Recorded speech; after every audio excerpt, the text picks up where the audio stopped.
चलिए भैया, सब काम बंद। अब की जितनी बातें होना थी हमारे ख्याल से हो चुकी होंगी। अरे जोरदार आवाज। मरियल होने से मत बोला करो।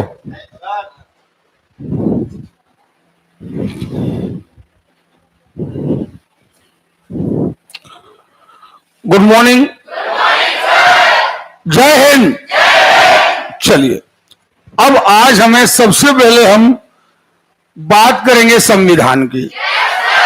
ओके बेटा, अपनी स्पीड बढ़ाते जाओ, घर में होमवर्क करते जाओ, अपने पास 4 महीने एक एक लाइन बिल्कुल आप विद सन की याद करते जाना। इधर गणित रिवाइज करिए, गणित में हम आपको एक सुविधा और देंगे, विदाउट पेमेंट। हमारा कोई नया बैच चालू होता है तो उसमें हम आपको बिना किसी पेमेंट के ये परमिशन दे देंगे कि आप उस बैच में मैथमेटिक्स के लिए बैठ जाओ। आप अगर आपकी मैथ्स कमजोर है तो आप वहां पर रिवाइज करते चलो आप। लेकिन रिवीजन करने का मतलब तब है जब पहली बार हम पूरी ताकत लगाएं और ना बने तो रिवीजन करें। ठीक है, आगे बढ़ते हैं। हमने सन 1858 भारत शासन अधिनियम, अब हमने 1858 को बनाया ब्रेकिंग पॉइंट। क्यों बनाया? क्योंकि यहां से 1858 में आकर के यहां पर एक नया पद बना, भारत सचिव। अरे क्लियर है? नहीं आ रही बात समझ में? आ रही है? शासन चला गया ब्रिटिश क्राउन के हाथों में, ये मोस्टली बात थी। और इस समय अब भारत का वायसराय बना लॉर्ड कैनिंग। बेटा आवाज अच्छी आया, याद है? इसके बाद 1858 के बाद, अच्छा 1858 के पहले 1853 में भारत परिषद बन चुकी थी जिसमें 12 लोग थे। 58 में शासन चेंज हो गया और उसके बाद 61 में इसका विस्तार हुआ। 61 के बाद हम सीधा जंप करें 1892। 1892 में हमारी परिषद और ज्यादा विकसित हो गई और अब यहां बात आ गई चुनाव की। याद है ना? 1892 के बाद आया 1909, जिसे हमने कहा मार्ले मिंटो सुधार। क्या कहा? उन्होंने अपने आप में सुधार कहा, लेकिन एक्चुअली ये फूट डालने की भावना से किया गया था। याद है? हम यहीं से शुरुआत करेंगे। देखें आप,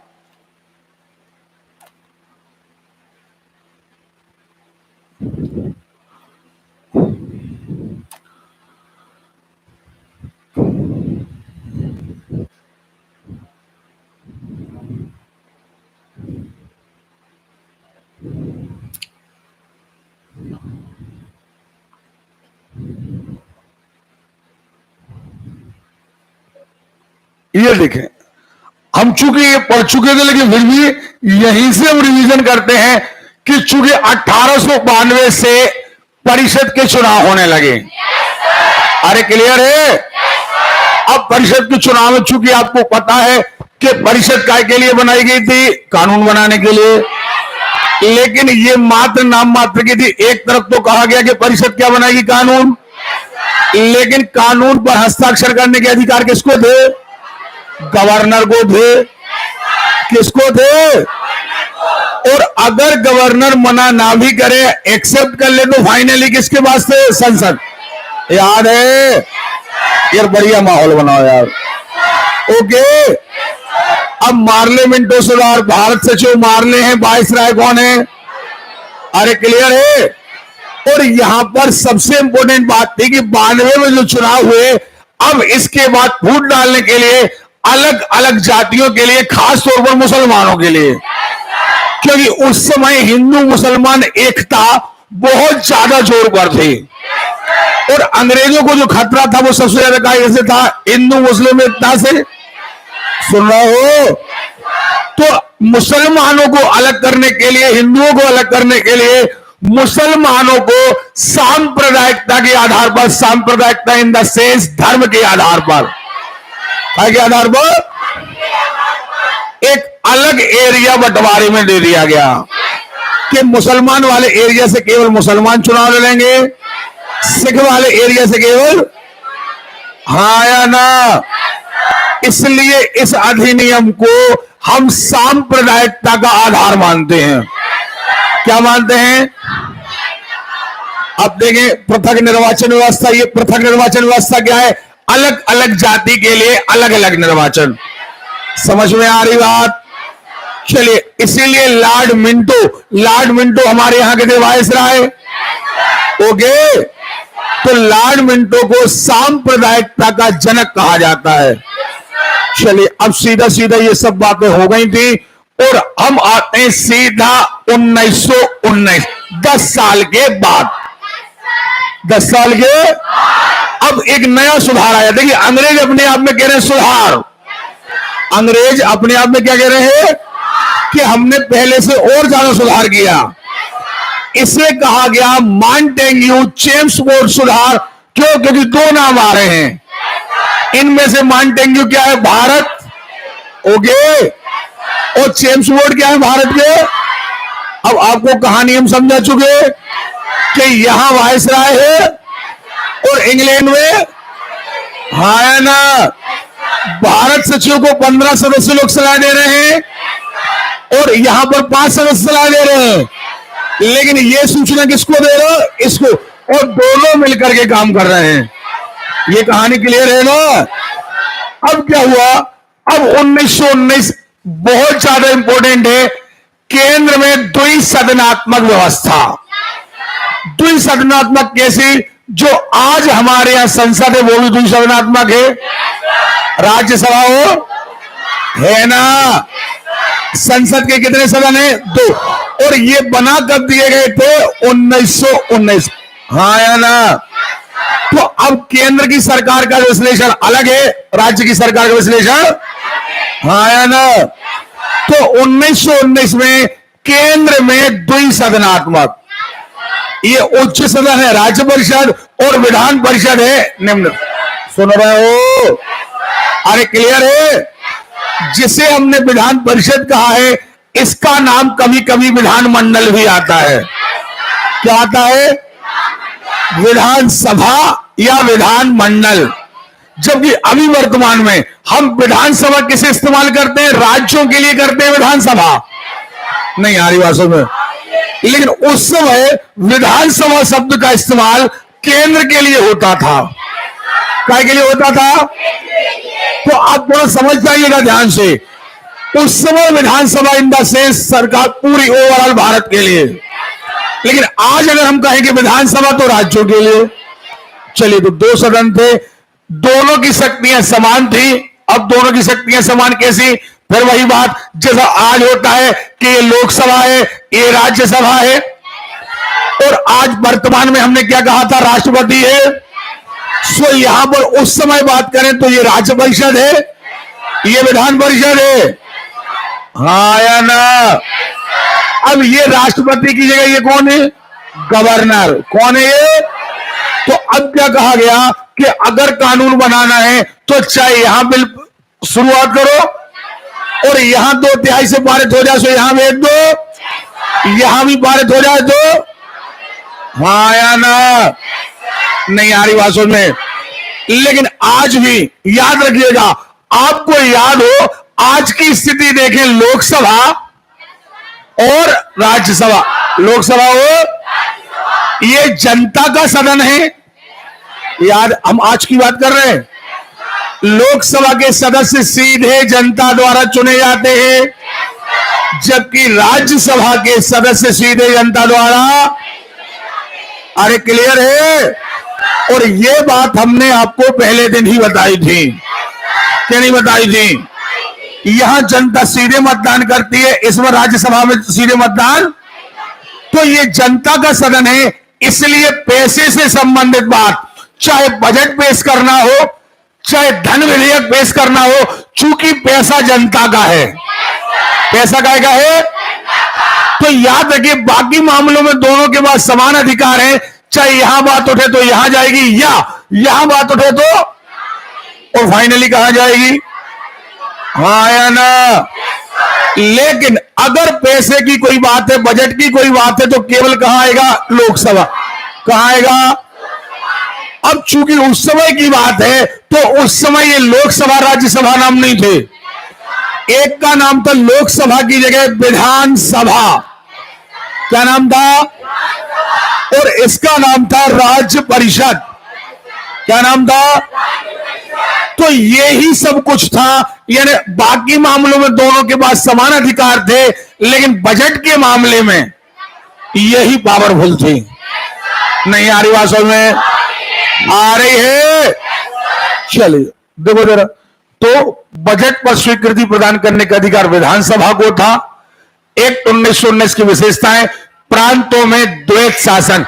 अब देखिए, द्विसदनात्मक नहीं, द्वैत शासन का मतलब है कि टैक्स वाला मैटर अलग और शासन वाला मैटर अलग। याद रखना। क्या कहा? ये नोट कर लेना। 1919 अधिनियम प्रांतों में द्वैत शासन लेकर के आया। प्रांत में माने स्टेट में, प्रांत में माने कौन से एक्ट के अंतर्गत? अच्छा, भविष्य में क्या होगा? ये उल्टा हो जाएगा। नीचे समाप्त हो जाएगा, ऊपर शुरू हो जाएगा। नीचे इन द सेंस स्टेट। हाँ या ना? एक हाथ जोड़ के निवेदन है, बता दो। नहीं पढ़ना है? नहीं पढ़ना है? तो याद रखिएगा, 1919 एक्ट, सुन रहे हो? 1919 एक्ट प्रांतों में द्वैत शासन लाया। द्विसदनात्मक बात अलग है और द्वैत शासन बात अलग है। द्विसदनात्मक का मतलब होता है दो सदन होना, और द्वैत शासन का मतलब होता है एक ही सरकार में दो जगह पावर होना। नहीं आ रही बात समझ में? चलिए, आरक्षित विषय, हस्तांतरित विषय, केंद्र व प्रांत के अलग अलग विषय। सीधी बात यह है कि अलग अलग टॉपिक निर्धारित कर दिए गए कि भैया स्टेट के विषय अलग हैं और पूरे भारत के विषय अलग हैं।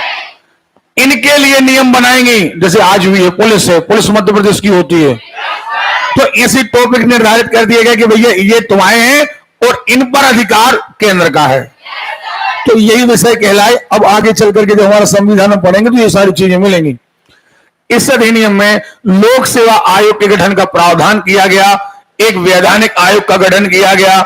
10। अच्छा, सबसे इंपॉर्टेंट बात क्या थी कि इनने ये कहा कि हमने 1919 का सुधार, सॉरी 1909 का सुधार किया। 1900, हाँ या ना? अब इसमें एक बहुत इंपॉर्टेंट बात आ गई कि आखिर हमें पता, अंग्रेजों ने कहा हमें पता कैसे चले कि हमने जो सुधार किए हैं वो एक्चुअली जनता तक पहुंचे हैं या हाँ या ना?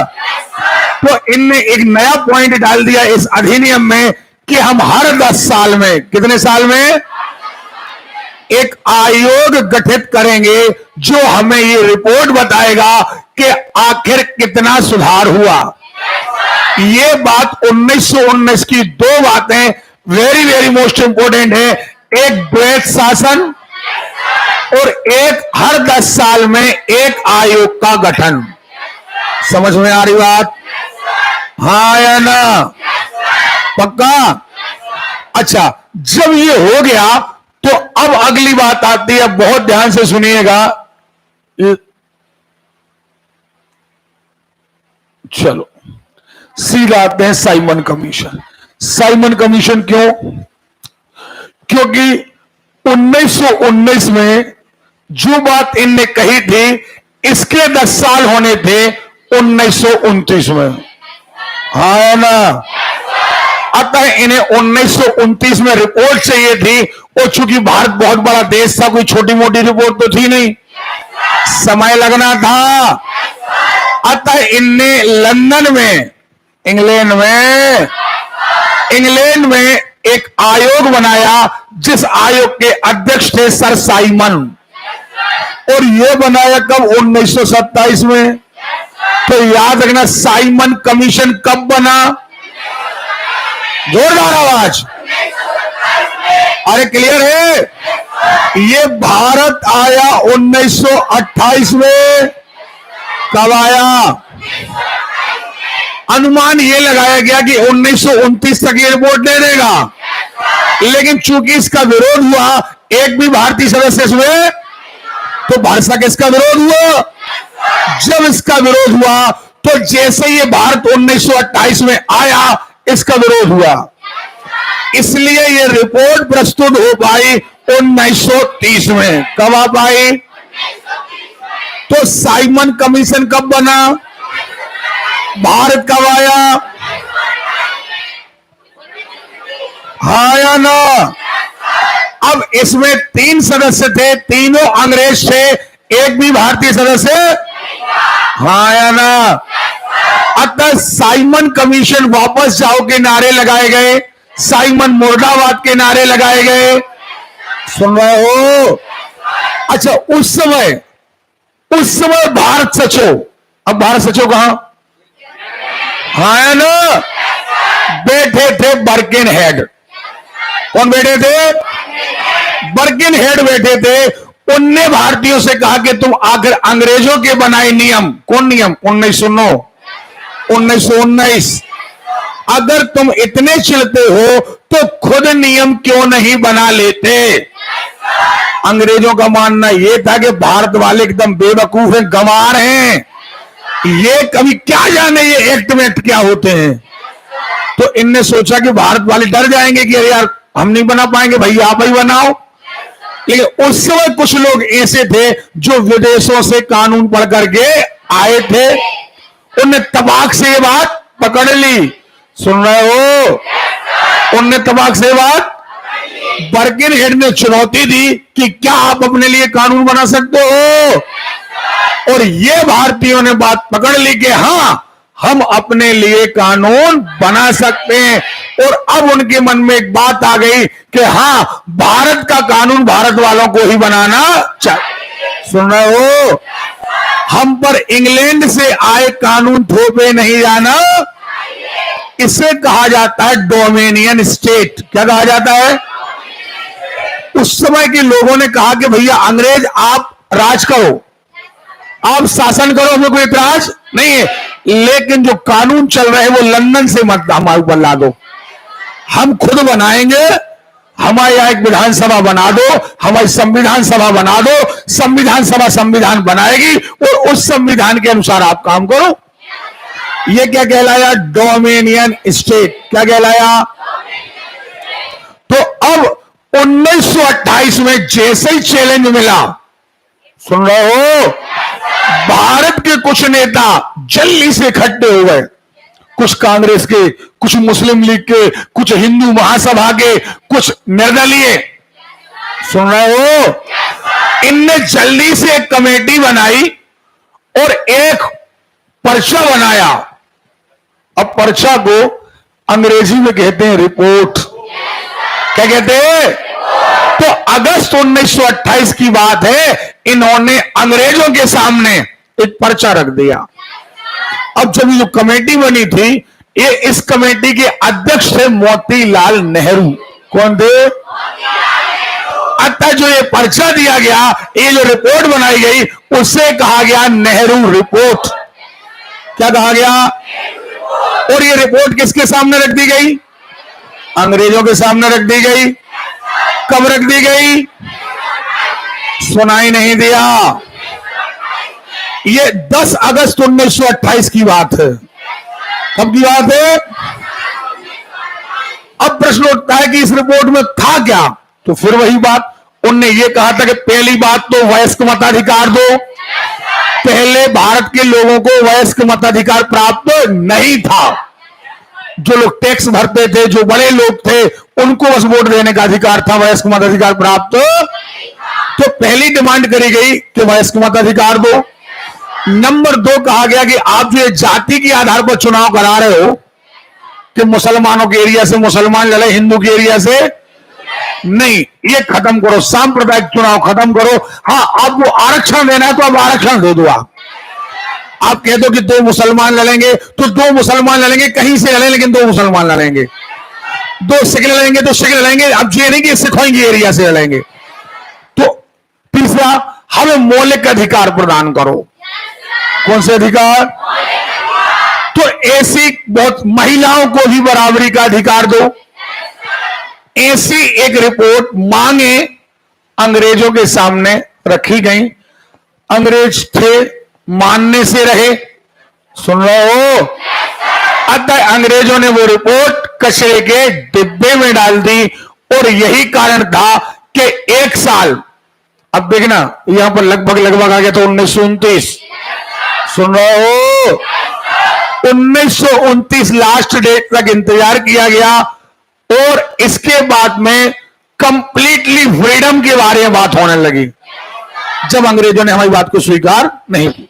चलिए अब आगे आते हैं, अब इसको लाइन बाई लाइन पढ़ते हैं। अब कहते हैं कि साइमन कमीशन का प्रावधान, तो साइमन कमीशन का प्रावधान 1919 में था। क्या में था? नहीं था? उन्होंने कहा था ना कि हम एक हर 10 वर्ष बाद एक आयोग बनाएंगे, एक आयोग गठित होगा जो 10 वर्ष बाद भारत की स्थिति की रिपोर्ट प्रस्तुत करेगा। इसी अधिनियम के अंतर्गत 1900 सर जॉन साइमन की अध्यक्षता में 7 सदस्य वाला एक साइमन कमीशन गठित हुआ, जिसमें प्रमुख 3 सदस्य थे, टोटल 7 सदस्य थे। इसमें एक भी भारतीय नहीं था। साइमन कमीशन 1928 में भारत आया, इसमें एक भी भारतीय सदस्य नहीं था। अतः काले झंडे दिखाकर विरोध किया गया और साइमन वापस जाओ किनारे। और इसी समय 1928 में लाला लाजपत राय की मृत्यु हो गई। अब ये हिस्ट्री में हम पढ़ाएंगे। फिर विधानसभा बमकांड हुआ, चलिए वो इतिहास की बात। साइमन वापस जाओ के नारे लगाए गए। इस आयोग ने अपनी रिपोर्ट कब दी? बढ़िया आवाज हो यार। साइमन कमीशन की प्रमुख सिफारिशें यानी मांगे, प्रांतों में द्वैत शासन, हाँ यार ना, इनने 1919 में द्वैत शासन लगाया था। इनने कहा प्रांतों से द्वैत शासन क्या कर दो। क्लियर है? राज्यों में सरकारों का विस्तार किया जाए, स्टेट में सरकार और बड़ी करी जाए, सांप्रदायिक निर्वाचन को जारी रखा जाए। देखो जरा, ये कौन कह रहा है? साइमन कमीशन कह रहा है, नेहरू रिपोर्ट नहीं कह रही है। साइमन कमीशन ने जो रिपोर्ट जारी करी वो क्या कह रहे कि प्रांतों में द्वैत शासन समाप्त किया जाए। इनने अपनी सिफारिश कर दी। राज्यों में सरकारों का सांप्रदायिक निर्वाचन को कौन ने कहा? ये कौन ने? नेहरू रिपोर्ट।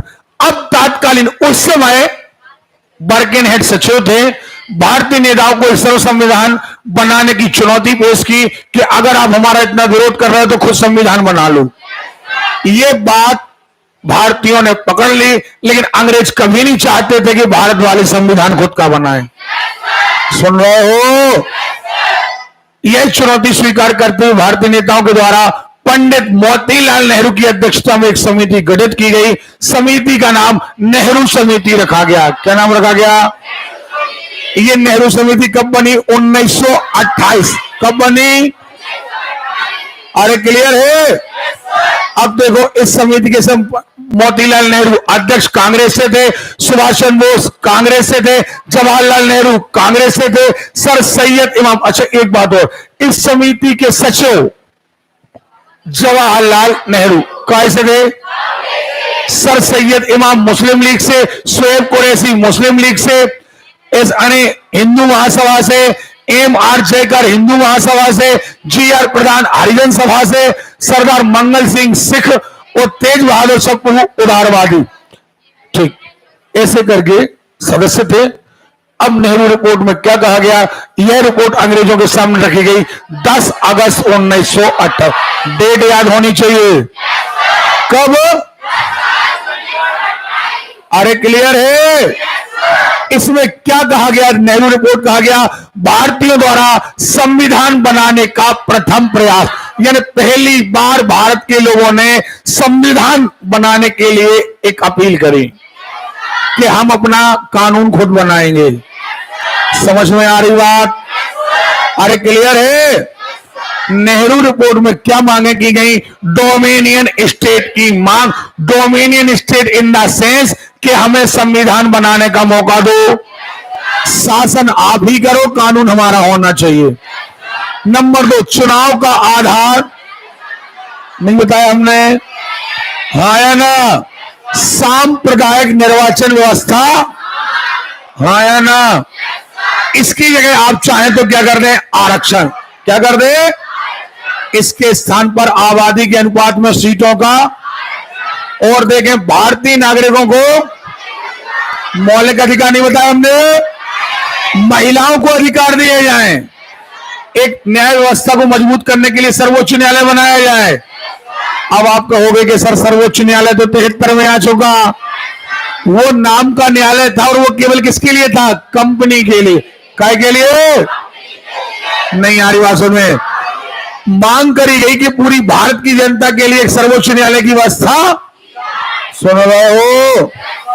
अब देखिए, महिलाओं को पुरुषों के अधिकार दिए जाए, धर्म को राजनीति से अलग रखा जाए, धर्म को। जबकि अंग्रेज क्या कर रहे थे? धर्म को राजनीति में ला रहे थे, बार बार कह रहे थे मुसलमान अलग और हिंदू पक्का। तो इतनी सारी डिमांडें रखी गई 1928 में, लेकिन मात्र रखी गई, सुन रहे हो? लेकिन इनका कोई असर नहीं निकला और अंग्रेजों ने भारत के लोगों की कोई बात नहीं मानी, सुन रहे हो? अच्छा, अभी तक अंग्रेज छोटे छोटे एक्ट भारत में ला रहे थे। अब एक बहुत बड़ा कानून भारत के लिए लाया गया और उसमें बहुत सारी बातों का विवरण था और इसका नाम था भारत शासन अधिनियम 1935। क्या नाम था? अरे क्लियर है? क्या कहा गया? समझ में आ रही बात? अच्छा, ये बहुत, अभी तक अंग्रेजों ने जितने एक्ट लाए वो छोटे छोटे थे, ये सबसे बड़ा कानून था। और आज जो हमारा भारत का संविधान है उसका ज्यादातर हिस्सा इसी से लिया गया है। यानी भारत के संविधान को इसीलिए हम उधार का थैला कहते हैं। क्या कहते हैं? हमें आवाज नहीं आ रही है। अरे क्लियर है? उधार का थैला कहते हैं, उधार से ली गई चीजें हैं इसमें। चलो, यह अधिनियम एक लंबा और विस्तृत दस्तावेज था। इसमें 321 धाराएं, 10 अनुसूचियां, रटना नहीं है आपको, लेकिन जानकारी होना चाहिए। यह अधिनियम भारत में पूर्व उत्तरदायी सरकार के गठन में मील का पत्थर। इसमें सबसे अच्छी इंपोर्टेंट बात क्या आई? ये बात आई, ये अधिनियम ने पहली बार स्वीकार किया कि भारत के लिए एक जवाबदार सरकार होना, यानी अब भारत का शासन इंग्लैंड से नहीं चलाया जाएगा। अब भारत का शासन चलाने के लिए भारत में ही सरकार होगी। अब सरकार यानी मंत्रिमंडल, सरकार यानी भारत का अपना एक मंत्रिमंडल होगा। नहीं आ रही बात समझ में? आ रही है? जब भी बात सरकार की आए तो अपने दिमाग में मंत्रिमंडल रखिएगा, खिंचके बैठो जरा। देखें, इसी अधिनियम की महत्वपूर्ण बातें। अखिल भारतीय संघ की स्थापना, एक बात सुनने, 1935 में सबसे बड़ा प्रावधान रखा गया वो ये रखा गया। देखें क्या हुआ उस समय, भारत की स्थिति क्या थी। ये पूरा भारत था, कई प्रांतों पर अंग्रेजों ने सीधा धावा बोल दिया। सो इन पर सीधे सीधे अंग्रेज क्या कर रहे थे? शासन। और कुछ एरिया ऐसे थे जो देसी रियासतें थी, यहां आज भी राजा शासन कर रहे थे। ये राजा टैक्स देते थे किनको? अंग्रेजों को। कौन को? यानी इन एरिया में अंग्रेज डायरेक्ट शासन नहीं कर रहे थे, एक्चुअली वो राजा पर दबाव बनाए थे। ये कहलाती थी देसी रियासतें। क्या कहलाती थी? और ये कहलाते थे ब्रिटिश प्रांत। क्या कहलाते थे? हमें आवाज नहीं आ रही है। ये जहां पर अंग्रेज सीधा कब्जा किए थे, ऐसे स्टेट थे 11। कितने थे? बड़े स्टेट थे 9, कुल मिला के कितने थे 11। कितने थे 11 थे ब्रिटिश स्टेट, और बाकी की थी क्या देसी रियासतें। क्या थी 1935 में ये पहली बार प्रावधान आया कि एक भारतीय संघ बनाया जाएगा, यानी ये सब मिटा करके ओवरऑल पूरा एक भारत जैसा आज है। सुन रहे हो, सारी रियासतें समाप्त करके ये भारतीय संघ बनाया, यानी यूनियन बनाया जाएगा। लेकिन 1935 में कहा गया, लेकिन 1935 में ये बात कंप्लीट नहीं हो पाई, लागू नहीं हो पाई। लेकिन पहली बार इंडियन फेडरेशन वर्ड का इस्तेमाल हुआ, फेडरेशन यानी ग्रुप, सुन रहे हो, का वर्ड पहली बार आया कब 1935 में। कब आया? अब चूंकि आ गया है तो आगे कभी ना कभी ये एग्जीक्यूट होगा। सुन रहे हो, लागू होगा। आगे बढ़ते हैं, केंद्र एवं राज्यों के बीच 3 अनुसूचियां। अब क्या कहा गया 1935 में ये बात कह दी गई कि भैया ये पूरा भारत है, इसके छोटे छोटे राज्य हैं। अब इन राज्यों में आप क्या करो, इन राज्यों की सूची अलग बना दो, सो ये विषय कहलाए राज्य सूची के। काय के कहलाए? कुछ सब्जेक्ट किसको दे दो? केंद्र को। जैसे रेलवे, सेना, ये कौन की होती है? केंद्र की। तो इसे कह दो केंद्र सूची। हाँ ना। कुछ विषय ऐसे हैं जैसे जंगल, शिक्षा, अस्पताल, जो केंद्र के भी गारंटी में आते हैं, राज्य के भी आते हैं, तो इन्हें कहा गया समवर्ती सूची। क्या कहा गया? हमें सुनाई नहीं दिया। तो ये शर्त रखी गई कि राज्य सूची पर नियम बनाएगी राज्य की सभा। नहीं आ रही भाषा में। केंद्र सूची के जितने विषय हैं उन पर जो कानून बनाएगी वो केंद्र की सभा बनाएगी। समवर्ती सूची में कानून दोनों बना सकते हैं, यानी ये भी हो, लेकिन दोनों में टकराव होने पर केंद्र का कानून माना जाएगा। नहीं आ रही भाषा में। और उस समय एक और रखा गया अवशिष्ट विषय। सुन रहे हो? एडिशनल सब्जेक्ट, जिसमें अगर कोई सब्जेक्ट ना यहां पाया, ना यहां पाया, ना यहां पाया, उसे कहा गया अवशिष्ट। और ऐसे पर कानून बनाने की शक्तियां दी गई केंद्र को। नहीं आ रही भाषा में? आ रही है। और आज हमने इसी चीज को कॉपी कर रखा है।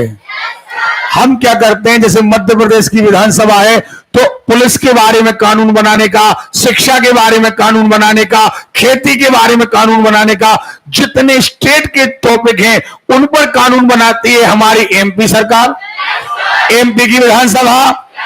वहीं हम बात करें रेलवे की, सेना की, सुन रहे हो, पोस्ट ऑफिस हो गया, तो जो इनकम टैक्स हो गया, तो ये आते हैं केंद्र सरकार के अंदर। और इन पर नियम बनाने का काम किनका है? अब समझ में आ गई बात।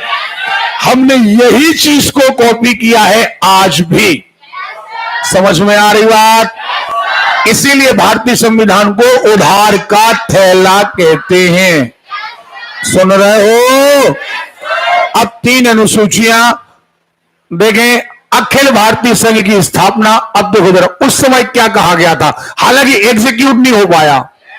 1935 में कहा गया कि भारत के प्रांतों, यानी ब्रिटिश प्रांतों, अब ब्रिटिश प्रांत में भी क्या थे, 4 ऐसी चीजें थी जैसे दिल्ली, मेरठ, बलूचिस्तान, ऐसे कुछ स्टेट ऐसे थे जहां पर ब्रिटिश प्रांत तो थे, लेकिन बड़े होने के कारण वहां कमिश्नर बैठते थे। कौन बैठते थे? हाँ या ना? तो उन्हें कहा जाता था चीफ कमिश्नरी क्षेत्र। क्या कहा जाता था? तो अब देखो 2 चीजें, एक रियासत है, एक ब्रिटिश प्रांत। ब्रिटिश प्रांत में भी नॉर्मल ब्रिटिश प्रांत और चीफ कमिश्नरी क्षेत्र, यानी चीफ कमिश्नरी क्षेत्र भी क्या थे? ब्रिटिश प्रांत ही थे। प्रांतों, चीफ कमिश्नर प्रांतों एवं देशी रियासतों को मिलाकर एक अखिल भारतीय संघ की स्थापना का प्रावधान किया गया। सही है? नहीं आ रही बातों में? आ रही है?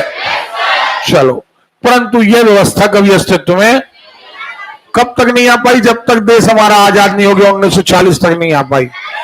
समझ में आ रही बात कि नहीं आ रही है? ठीक, लेकिन प्रावधान आ गया था।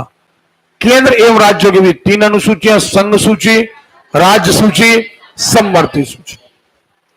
इतने टॉपिक दे दिए गए केंद्र को, इतने टॉपिक दे दिए गए राज्य को, और इतने टॉपिक दे दिए गए समवर्ती सूची को। पक्का? इनके माध्यम से शक्तियों का बंटवारा हो गया। अवशिष्ट शक्तियां किसके हाथ में रही? वायस। कौन के हाथ में? हमें सुनाई नहीं दिया। अरे क्लियर है? 11 राज्यों में से 6 राज्यों में द्विसंरचनात्मक व्यवस्था दी। हमने कहा था ना आपसे कि ब्रिटिश प्रांत कितने हैं? 11। बाकी क्या है? देसी। अब आप कहोगे देसी रियासतों में विधानसभा क्यों नहीं? जरूरत ही नहीं है, क्योंकि देसी रियासतों के कौन है? राजा। कौन है? तो देसी रियासतों को कौन चला रहा है? राजा। वहां विधानसभा नहीं है। सुन रहे हो? खिंच के बैठो आप। 11 प्रांत छोड़कर बाकी के लगभग 600 से ज्यादा देसी रियासत, बंगाल, बंबई, मद्रास, बिहार, संयुक्त प्रांत, असम, इनमें थे। अच्छा, प्रांतों में द्वैत शासन समाप्ति तथा प्रांतों में उत्तरदायी सरकार की स्थापना, ये 1935 में प्रावधान रखा गया। अब फिर याद करो, 1919 में कहा गया था कि प्रांतों में द्वैत शासन प्रारंभ किया था। कब किया था? ये प्रश्न आएगा।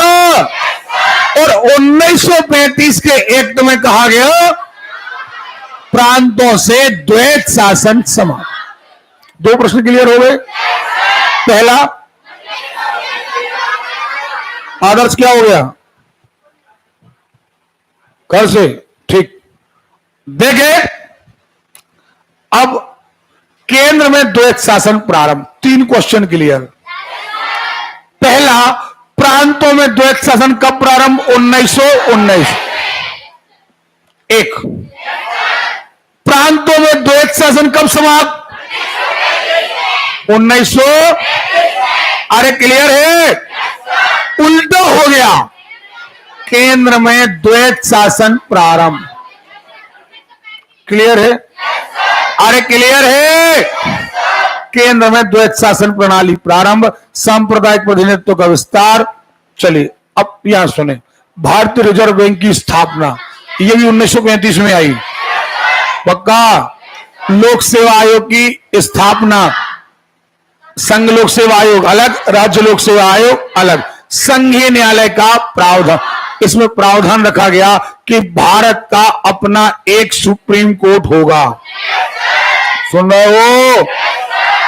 समझ में आ रही बात? किस अधिनियम में कहा गया? 1935। सुन रहे हो?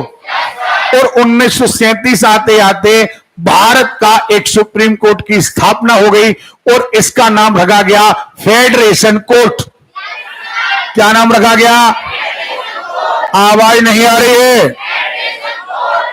देखें, नेहरू जी ने 1935 अधिनियम के बारे में कहा, ये अनेक ब्रेक वाली इंजन की गाड़ी है। अच्छा, एक बात सुन लीजिए, अब इसको ध्यान मत देना आप। अब इतने सारे प्रावधान आ गए। पहला प्रावधान आया कि हम रियासतों को मिटाएंगे, क्या बनाएंगे? संघ। ठीक। नंबर 2, हम क्या बनाएंगे? उत्तरदायी सरकार बनाएंगे। हम राज्यों से द्वैत शासन समाप्त करेंगे, केंद्र में द्वैत शासन। अरे क्लियर है? लेकिन भारत बहुत बड़ा देश है। अब ये काम कैसे करे जाए, इनके लिए फिर आयोग बनाए गए। जैसे भारत को एक संघ बनाना है, बनाए, लेकिन कैसे बनाए, अब इसके लिए कमेटी आएगी, एक रिपोर्ट तैयार करेगी कि भैया ऐसा ऐसा करो तो बनेगा। उनने कहा हमने कह दिया एक सरकार बनाओ, इंग्लैंड से नहीं चलेगा अब काम। अब सरकार कहां बनाना है? तो सरकार हम कैसे बनाएं? कमेटी आई नहीं आ रही आंसू में। तो अब मूल मुद्दे दो हैं। 1935 में हमारे पास मूल मुद्दे कितने हैं? दो। एक, भारत को संघ बनाना है, और नंबर दो, एक उत्तरदायी सरकार बनाना है। क्या बनाना है? अभी भी अंग्रेजों ने हमारी कहीं बात नहीं मानी है कि आपको हम संविधान बनाने का मौका देंगे। यानी संविधान की बात कहीं, हमें आवाज ही नहीं आ रही है। अरे क्लियर है? आपको हमारी बात समझ में आई है? 1935 एक बहुत बड़ा कानून था, संघ बनाने की स्थापना। तो अब एक जवाबदारी थी कि संघ कैसे बने। नंबर दो, उत्तरदायी सरकार बनाना थी। सरकार कैसे बने? सुन रहे हो? अच्छा, अब क्या हुआ था? दो विश्व युद्ध हुए थे। एक प्रथम विश्व युद्ध हुआ था, एक द्वितीय हुआ था। प्रथम हुआ था 1914 से 18 तक चला था, और द्वितीय हुआ था 1939-45 तक चला था।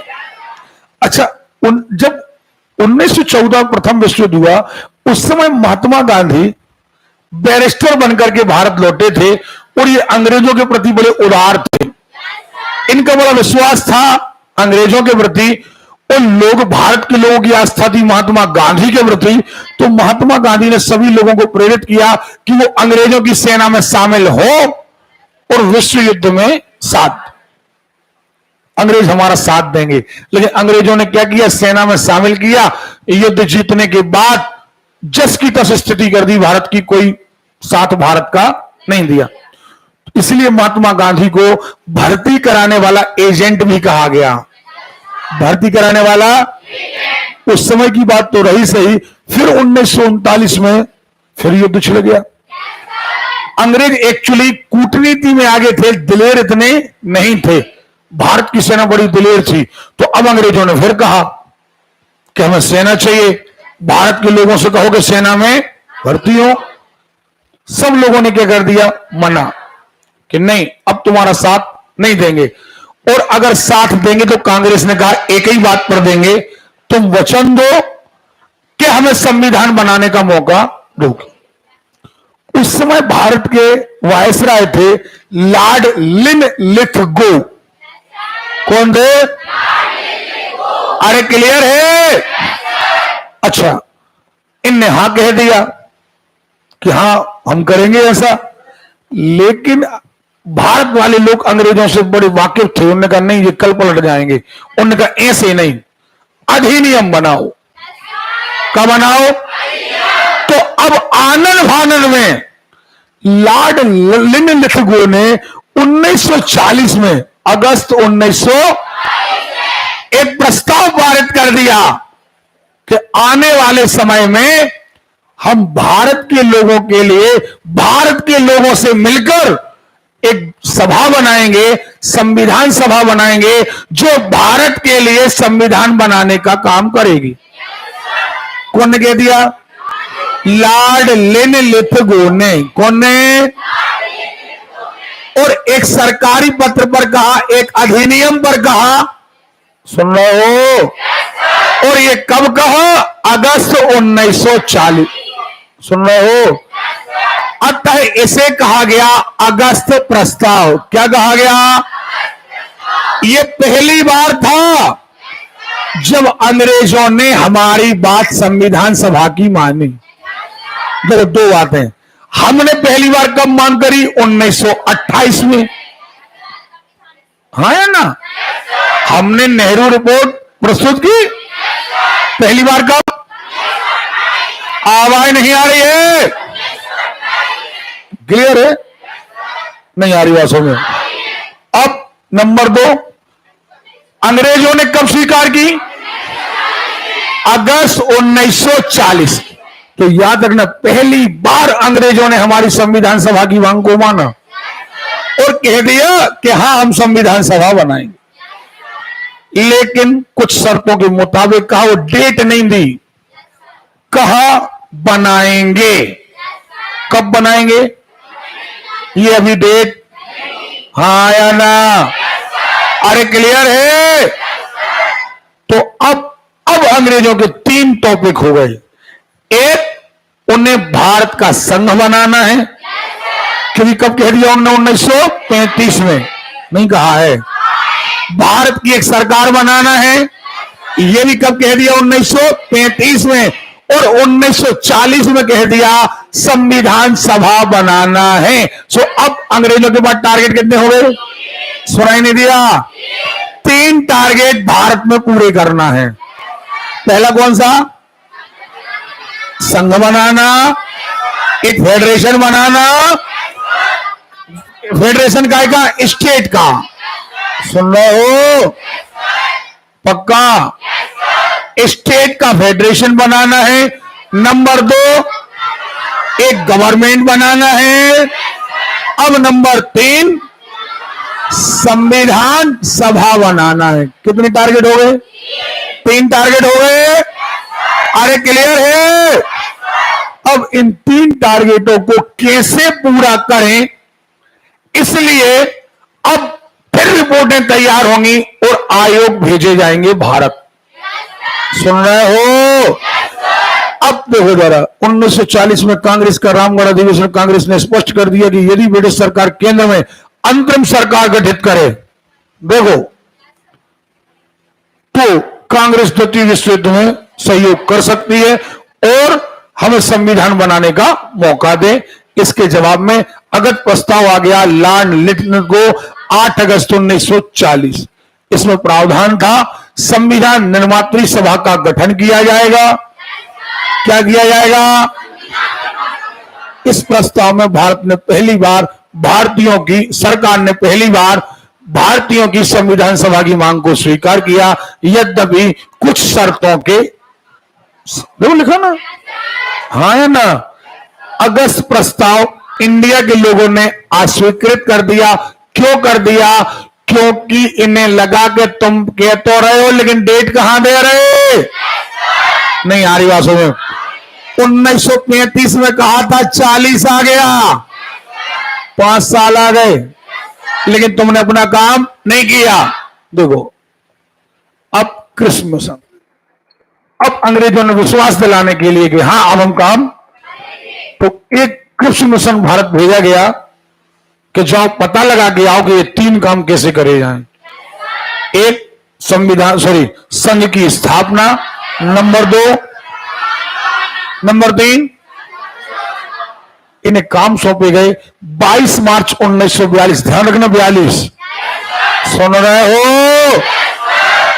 42 में कृषि मिशन भारत आया। 1 सदस्यीय आयोग था, मुख्य बिंदु थे संविधान सभा का निर्माण, डोमिनियन स्टेट, हाँ या ना, और भारतीय संघ का निर्माण। ये देखो संघ है, ये सरकार है और ये संविधान। इसे 3 काम दिए गए। कितने काम दिए गए? ये भारत आया 1942 में आया, लेकिन फिर इसने अपनी रिपोर्ट्स दी।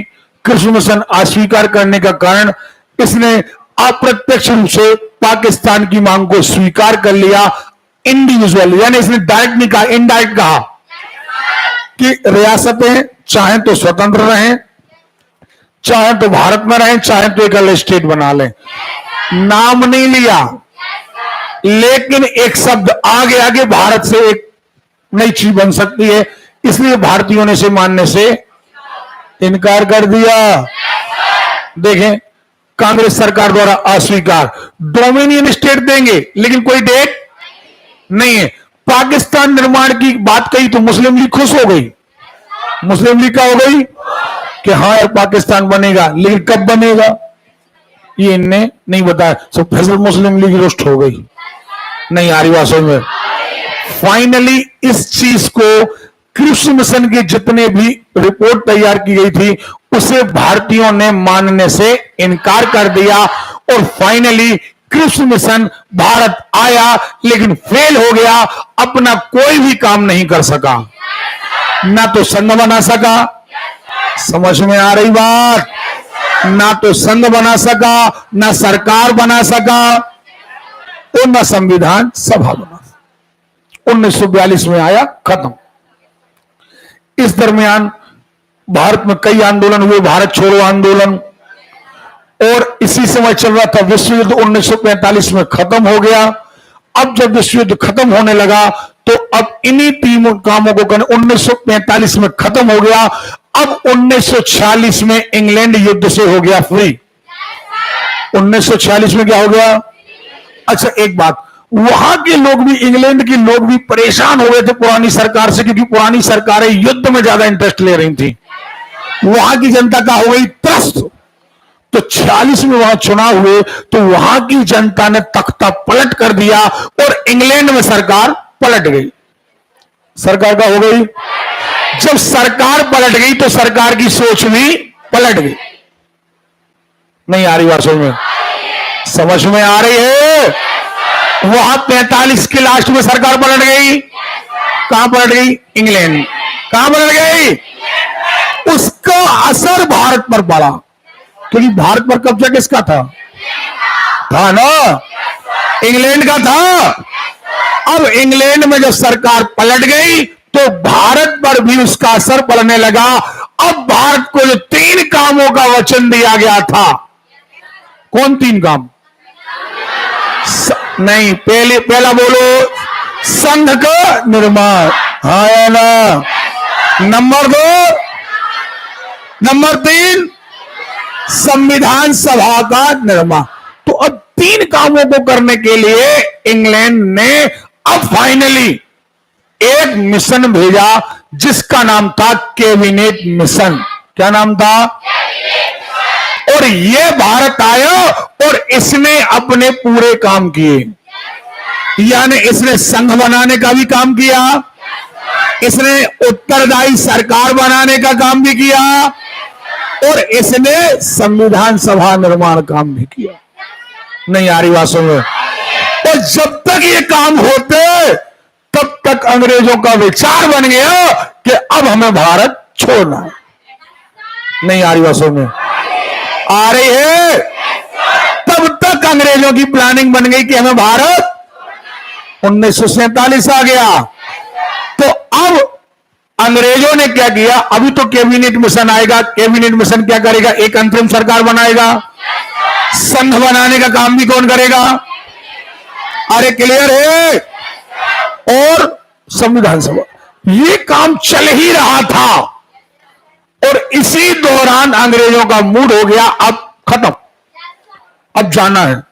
तो उनने क्या किया? उनने कहा कि जो हम सरकार बनाएंगे वो आप ही के लोगों को सौंप कर चले जाएंगे या सरकार आपको सौंप देंगे।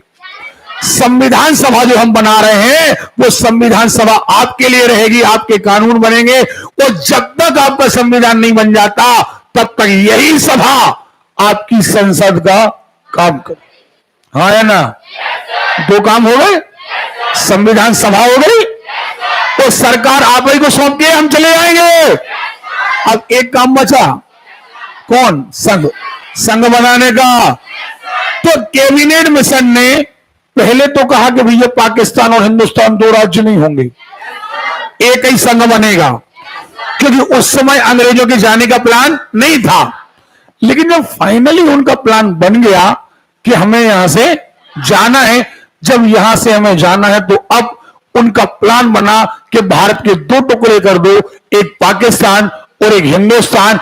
जिस रियासत को जहां जाना होगा, जिसे पाकिस्तान में जाना होगा वो पाकिस्तान में शामिल हो जाएगा, जिसे हिंदुस्तान में जाना होगा वो हिंदुस्तान में शामिल हो जाएगा।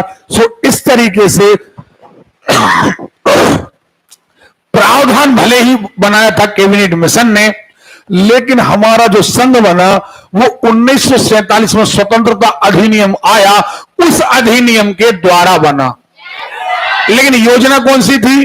Cabinet mission. प्लान कौन ने बनाया था? तो याद रखना, संघ बनाने की प्लानिंग दी कैबिनेट मिशन। कौन ने? उसी के प्लान पर काम हुआ। संविधान सभा बनाने का प्लान भी कौन ने दिया? यानी भारत की संविधान सभा किसके प्लान पर बनी? अरे क्लियर है?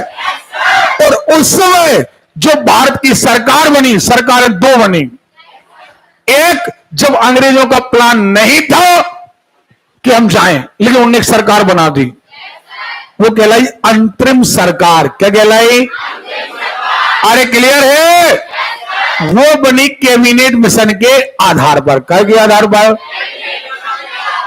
अब उसमें कुछ मुसलमान भी शामिल थे, पाकिस्तानी भी शामिल थे। अब क्या हुआ, 1947 में बंटवारा हो गया, तो जो लोग पाकिस्तान वाले थे वो कहां चले गए? हाँ या ना? सरकार फिर गिर गई, और जैसे ही 15 अगस्त को हम आजाद हुए, सो हमने तुरंत एक मंत्रिमंडल फिर बनाया। सो इसे कहा गया स्वतंत्र भारत की पहली सरकार। स्वतंत्र भारत की, यानी 1946 से 47 के दौरान दो सरकारें बनी, एक अंतरिम सरकार और एक स्वतंत्र भारत की पहली सरकार। समझ में आ रही बात? तो अब हम यहां से, अब देखें, हम पढ़ेंगे कैबिनेट मिशन। क्या पढ़ेंगे? अब हम पानी पी करके आ रहे हैं और इसके आगे हम डिटेल में बात कर रहे हैं। ठीक? समझ में आ रहा आप लोगों की? नहीं आ रहा? आ रहा है?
चलो भाई साहब बैठो अपनी जगह पर।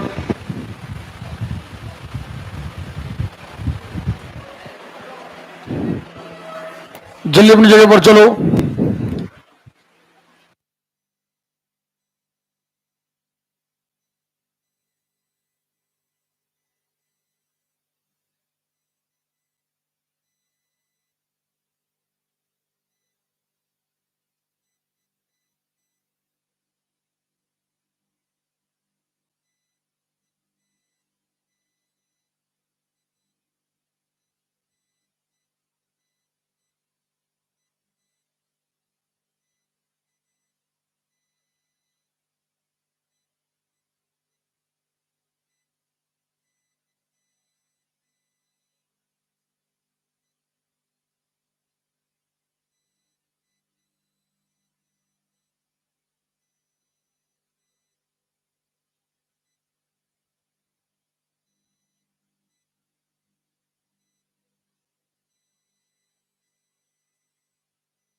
चलिए अब सब लोग सामने देखें।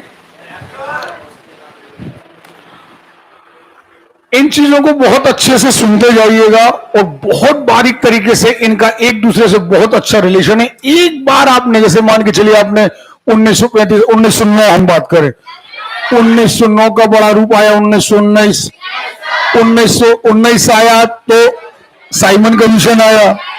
साइमन कमीशन आया 1935 आया 1935 आया। इसके बाद 1940 आया। उसको कवर करने के लिए 1942 कृषि मिशन आया लेकिन कृषि मिशन फाइनली फेल हो गया। हाँ या ना? अब देखें कैबिनेट मिशन। अब फिर हम कह रहे हैं 1945 में सरकार गिर गई वहां की। 1946 में नई सरकार है इंग्लैंड में। नई सरकार है, नई सोच है, अतः भारत के नए काम करना है। अरे क्लियर है?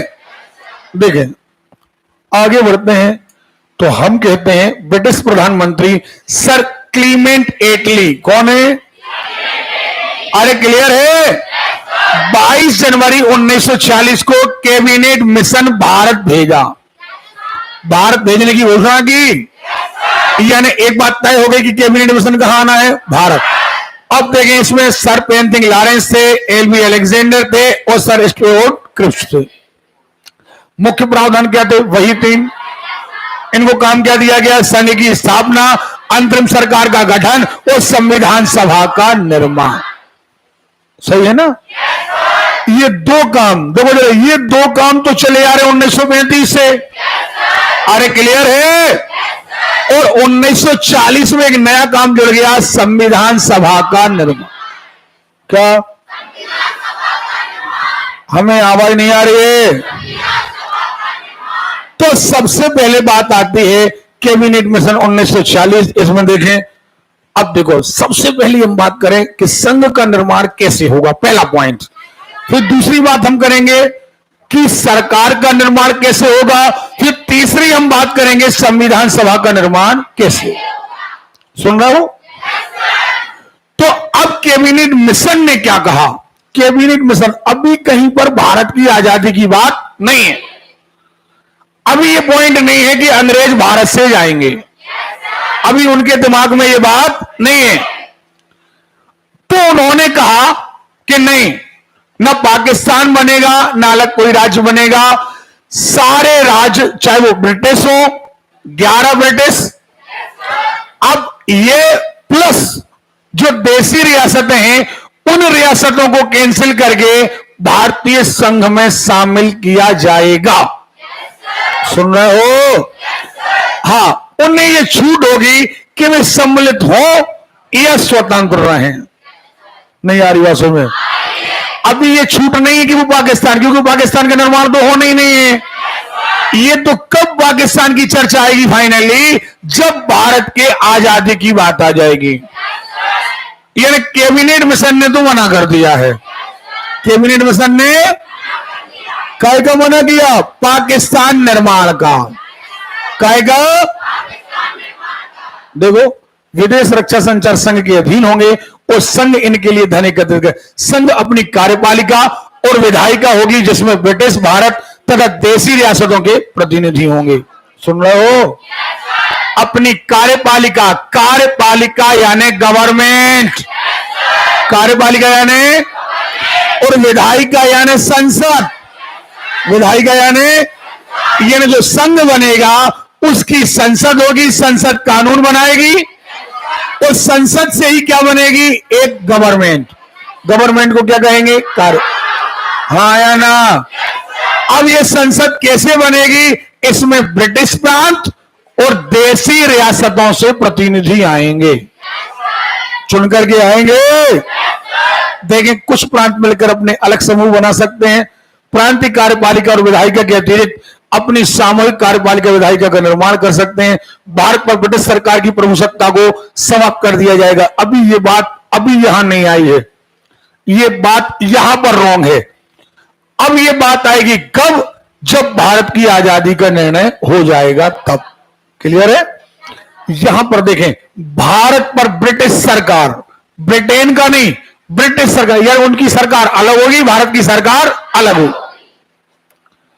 संविधान सभा, अब देखो जरा, तो एक बात तो क्लियर हो गई कि कैबिनेट मिशन ने कहा कि संघ कैसे बनेगा।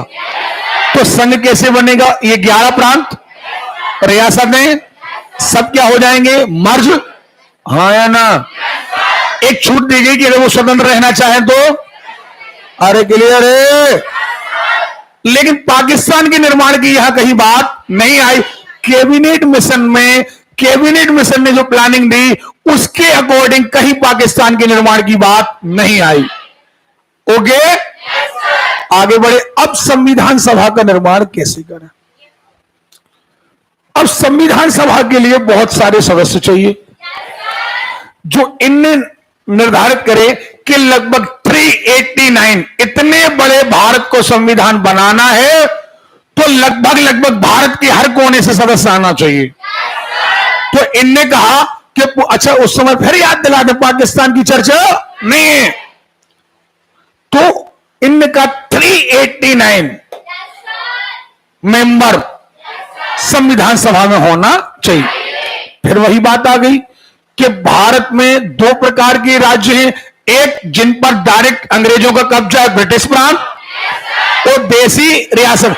ब्रिटिश प्रांत भी 2 प्रकार के हैं, एक ब्रिटिश प्रांत जनरल और एक ब्रिटिश प्रांत चीफ कमिश्नर। चीफ कमिश्नर वाले कितने हैं? 4 है कि नहीं है? 4 चीफ कमिश्नर हैं, बाकी के ब्रिटिश प्रांत जनरल है, लेकिन है टोटल क्या? ब्रिटिश प्रांत। बाकी की क्या है? देशी। अरे क्लियर है? तो अब कैबिनेट मिशन ने कहा कि ये 389 सदस्य कैसे आएंगे? तो कहा गया कि हर 10 लाख आदमी पर एक प्रतिनिधि चुनकर आएगा। हर 10 लाख पर एक प्रतिनिधि चुनकर के आएगा। अब चुनकर कैसे आएगा? जनता वोट डालेगी क्या? तो मना कर दिया गया कि नहीं, जनता वोट नहीं डालेगी, इतना टाइम नहीं हमारे पास कि हम वोटर लिस्ट बनवाएं फिर वोट डलवाएं, इतना टाइम हमारे पास नहीं। तो क्या करें? तो आपको पता है कि हर स्टेट में विधानसभा है कि नहीं है? अभी पढ़ा था ना, एक केंद्र की सरकार है, एक प्रांतीय विधायिका है। तो जो प्रांत की विधायिका है उनके जो पहले से मेंबर हैं वही वोट डालेंगे और 10 लाख आदमियों पर एक आदमी को चुन करके भेजेंगे। और ऐसे कितने प्रांत थे? 11। कितने थे? देखो 11 प्रांत। हाँ या ना? विथ चीफ कमिश्नरी क्षेत्रों को मिलाकर। तो इनसे आएंगे चुनकर आएंगे इन द सेंस जो पहले से विधानसभाएं हैं उनकी जो पहले से चुने हुए मेंबर हैं, मान के चलो आप लोग मेंबर हैं, तो आप लोग वोट डालेंगे और अपने अपने बीच से एक एक दो लोगों को चुन करके भेजें। एक बात तो इनमें चुनाव तो होगा, लेकिन चुनाव कैसा होगा? अप्रत्यक्ष यानी इनडायरेक्ट, डायरेक्ट यानी जनता द्वारा, इनडायरेक्ट यानी जनता जब ना चुने। अप्रत्यक्ष। अब कहा गया कि रियासतों से कैसी होंगी, तो रियासतों से कहा गया कि जो रियासतों के राजा हैं वो अपने मन से जिस आदमी को चाहें, जिस आदमी को अपनी ओर से या तो स्वयं आ जाए या अपनी ओर से एक आदमी को मनोनीत कर दें, यहां चुनाव नहीं होगा। तो जो संविधान बनाया गया है ना, इसमें यह बात तय थी कि जनता के लोग कहीं नहीं गए, जनता के लोग नहीं चुने गए। इसमें पहली बात तो रसूखदार ज्यादा थे।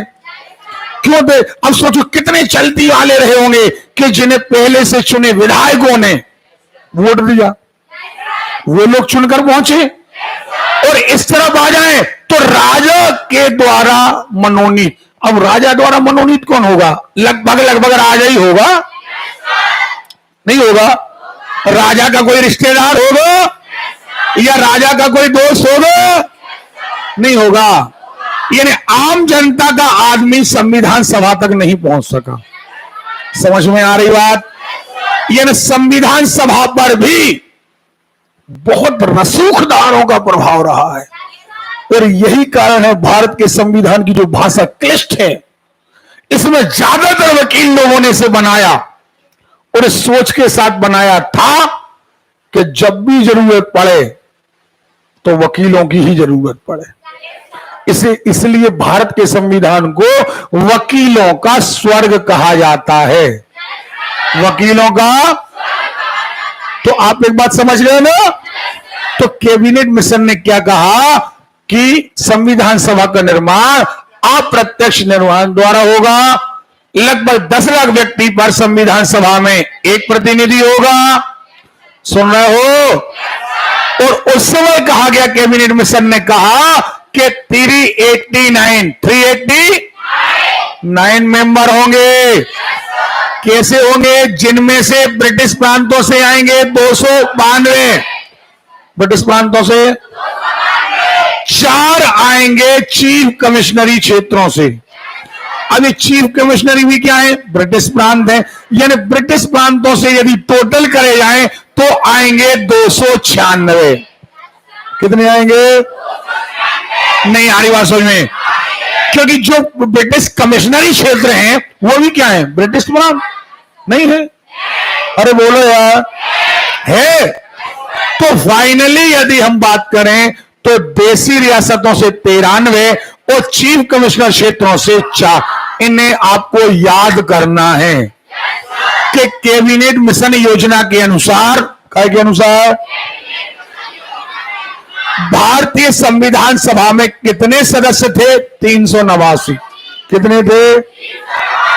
अरे क्लियर है? चीफ कमिश्नर क्षेत्रों से, यानी कुल मिला के ब्रिटिश प्रांतों से 296 और ये पूरे मनोनीत थे। यानी 296 का निर्वाचन हुआ था। 296 आए थे चुनाव से। 296 कैसे आए थे? विधान मंडलों के चुनाव से, विधान मंडलों के। और ये 93 मनोनीत थे। कैसे मनोनीत? देसी रियासतों के द्वारा। नहीं आ रही बात सुन? पक्का? अरे क्लियर है? आगे अब अंतरिम सरकार का गठन। एक टॉपिक और बचा।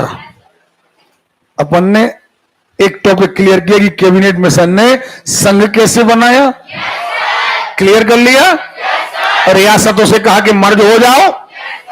नंबर 2, संविधान सभा कैसे बनाई? 389, इसमें से 292 धन 4। हाँ है ना? चलाओ एक बार कच्ची कॉपी में पेन। दिल्ली करो। पानी पी करके आ रहे हम, 1 मिनट। इसको लिखो। एक काम करो जरा, एक आउटलाइन 1909 से चालू करो। 1909 में क्या कहा, 1919 में क्या कहा, फिर 1935 में क्या कहा। 1935 में 2 काम दिए और 1940 आते आते एक काम और बढ़ गया। फिर कृषि मिशन भारत आया, फिर कैबिनेट आया। करो, फिर हम आगे कहानी सुना रहे।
अच्छा ही बहुत था, सब लोग चेहरा ऊपर करो, रोक दो काम। बेटा बस एक बात बता दो ईमानदारी से, संविधान को लोग ज्यादातर डेटों में रखते हैं, लेकिन अपनी क्लास में जो हम आपको पढ़ा रहे हैं इसमें हम ये चाह रहे हैं कि हर पॉइंट आपको समझ में आए कि आखिर कैसे ये प्रोसेस आगे बढ़ी, कैसे ये प्रोसेस आगे बढ़ी, कैसे ये प्रोसेस आगे बढ़ी। तो पहले तो मुद्दे की बात ये बताओ हमें कि समझ में आ रहा है या नहीं आ रहा? आ रहा है। जैसे आपने कहा कि पहला काम संघ की स्थापना, तो क्या संघ की स्थापना समझ में आया? फिर आपने कहा अच्छी संविधान सभा भी और आगे चलेगी।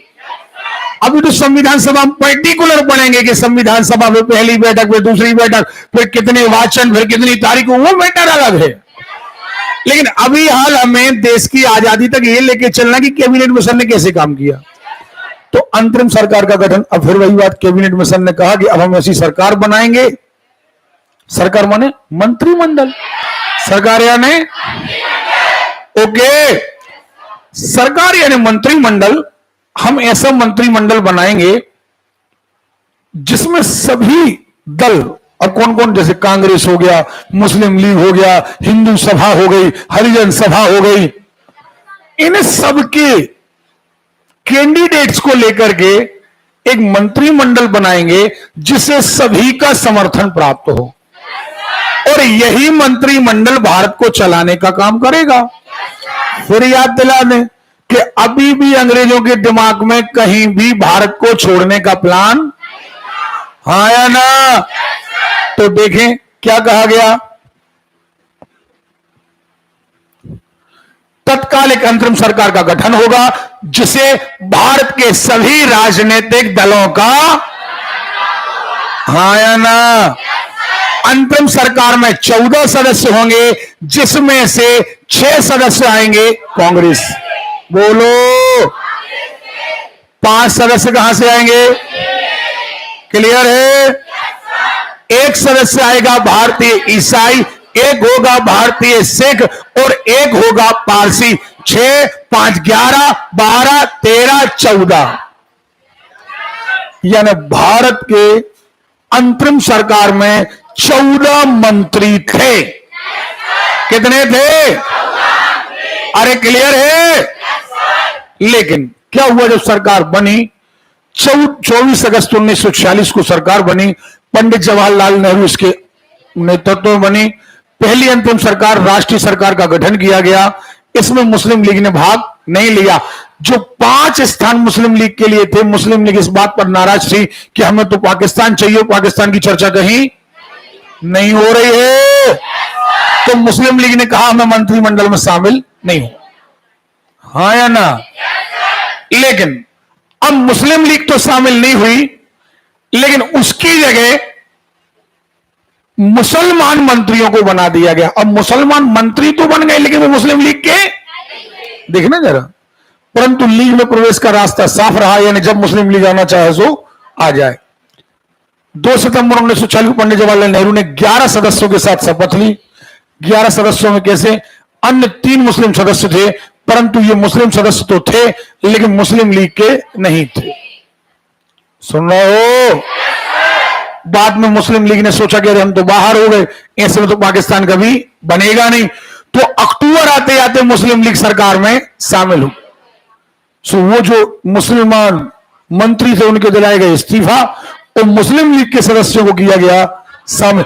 अब मुस्लिम लीग क्यों शामिल हो गई? मुस्लिम लीग इसलिए शामिल हो गई कि जब सरकार में रहेंगे तब तो पाकिस्तान की मांग कर पाएंगे। नहीं आ रही बातों में?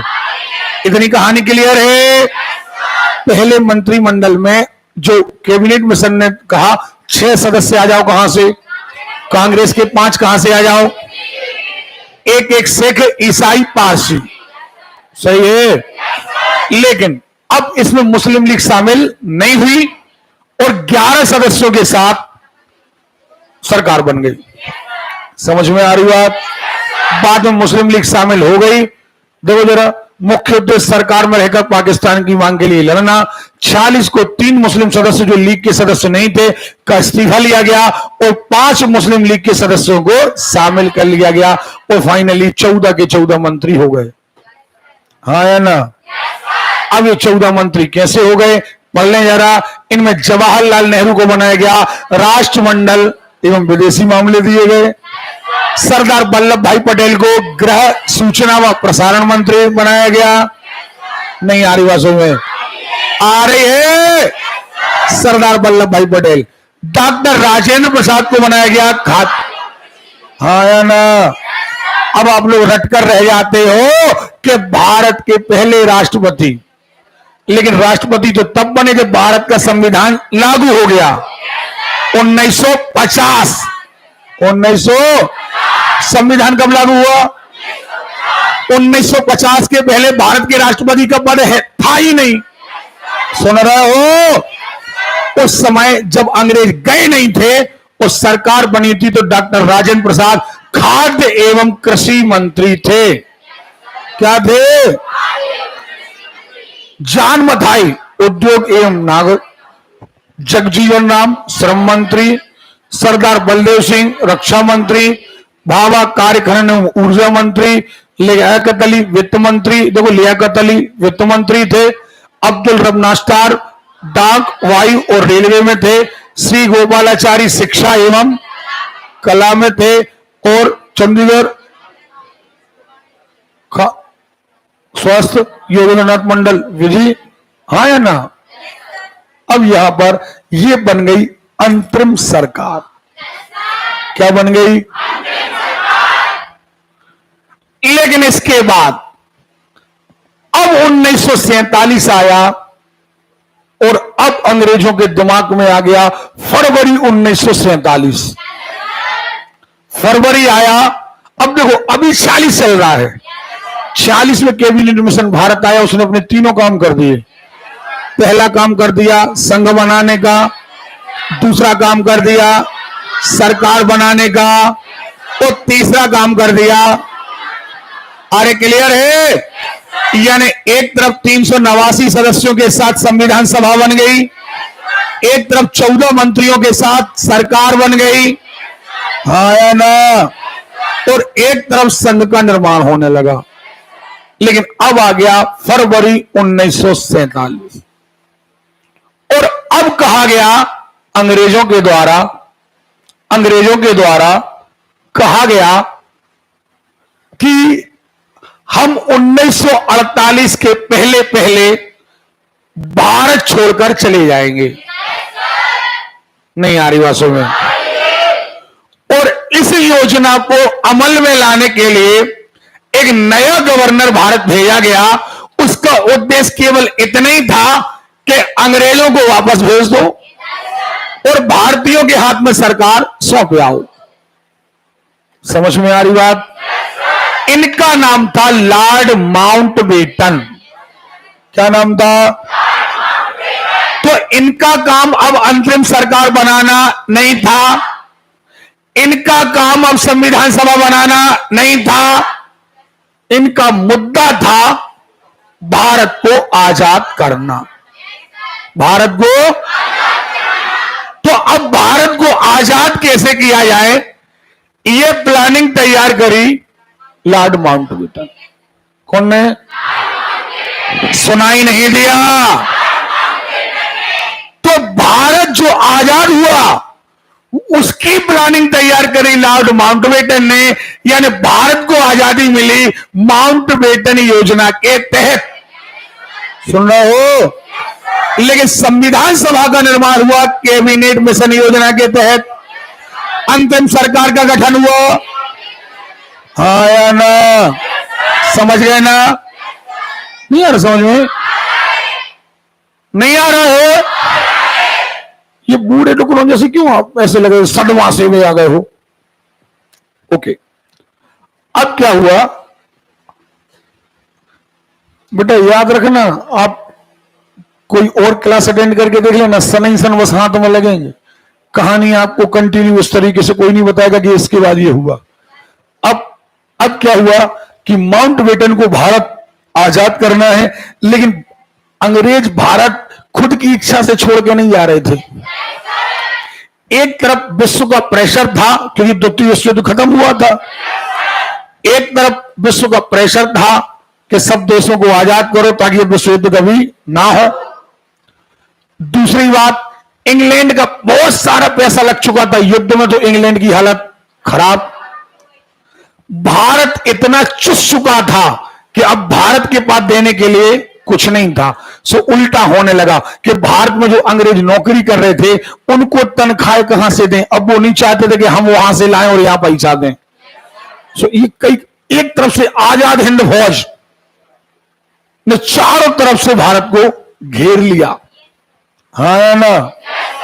और सबसे बड़ी बात यह थी कि भारत के कुछ युवा इतने खतरनाक क्रांतिकारी हो गए कि उनका उद्देश्य ही बन गया कि अंग्रेज दिखे और गोली मारो। अब यह था कि अंग्रेज कलेक्टर बनना तो चाहते थे, जज बनना तो चाहते थे, लेकिन मरना नहीं चाहते। और भारत में इतने खतरनाक क्रांतिकारी हो गए थे कि पता चला जज साहब आ रहे, उनने बम फेंक दिया। उनको पता था फांसी हो जाएगी, उन्होंने बोले हमें हो जाएगी लेकिन तुम तो आज जाओ। तो कई सारी चीजें ऐसी थी, उनने पता चला किसी एसपी को देखा, सीधा गोली अड़ाई, चला। तो अंग्रेजों के मन में आ गया कि ऐसे कलेक्टर का काम कि जब रहे हैं ही नहीं, तो ये दहशत बैठ गई अंग्रेजों के मन में। तो कई सारे पॉइंट उस समय भारत के पक्ष में आ गए और अंग्रेज विवश हो गए कि अब अपन भारत छोड़ो, इतने के आदमी पागल हो गए हैं और ये बचने नहीं देंगे। कई सारे अंग्रेज तो उस समय इस्तीफा दे के चले गए कि ना हमें तुम्हारे कलेक्टर बनने ना कमिश्नर बनने, हम तो जा रहे हैं। क्योंकि उस समय कुछ कांड ऐसे हुए थे भारतीय युवाओं के द्वारा कि उनने पता चला जज की यारी यारी बम फेंका, यहां तक कि विधानसभाओं में बम फेंका। तो बहुत सारे और इतने खतरनाक क्रांतिकारी जो आपकी किताबों में आया भी नहीं, आया उतना जितना लोगों की सोच थी और जितना, क्योंकि कई सारे लोग ऐसे थे जो राजनेता बड़े थे, इनका महिमा मंडन करना था, इनकी कथाएं सुनाना थी। सो कहा गया इनने देश आजाद कराया। जबकि सच बात यह थी, जब हम हिस्ट्री पढ़ाएंगे आपको तो हिस्ट्री सुनिएगा, बहुत मजा आएगा आपको कि इतने खतरनाक क्रांतिकारी थे कि अगर पता चल जाए सरदार भगत सिंह की टीम की आदमी अगर धोखे से पता चल जाए कि आज जबलपुर में हैं, तो अंग्रेजों के कलेक्टर दरवाजे नहीं खोलते थे कि धोखे धंधे में हमारे घरे नहीं आ जाए। इतनी ज्यादा दहशत थी क्रांतिकारियों की, क्योंकि क्रांतिकारी उतारू थे कि दो तुम फांसी दो, हम लेने के लिए तैयार, हम फांसी लेने तैयार हैं, हम मर गए फिर रहे, लेकिन बस हमारे सामने आ जाओ, हम तुम्हें छोड़ रहे हैं।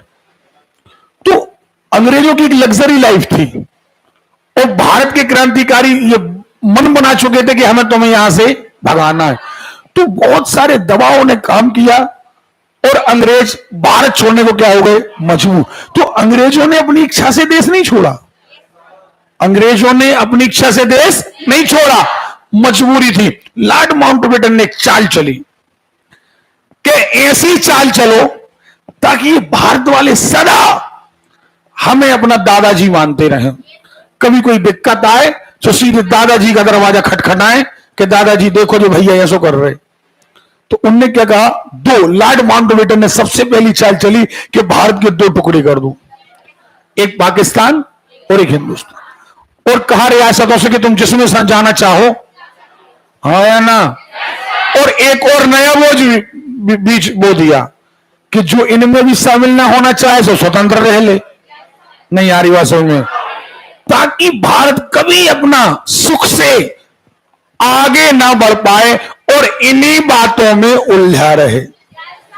और अंग्रेज यहां से चले गए, लेकिन अचानक नहीं गए, दस्तखत तो हो गए, क्योंकि अचानक से इतने सारे अधिकारी वापस जाना संभव नहीं था। इसलिए बहुत बाद तक भारत में अंग्रेजी सेना, अंग्रेजी अधिकारी बने रहे, जो धीरे धीरे करके रिप्लेस होते गए और अपने देश वापस चले गए और यहां पर नए अधिकारी नियुक्त होते गए।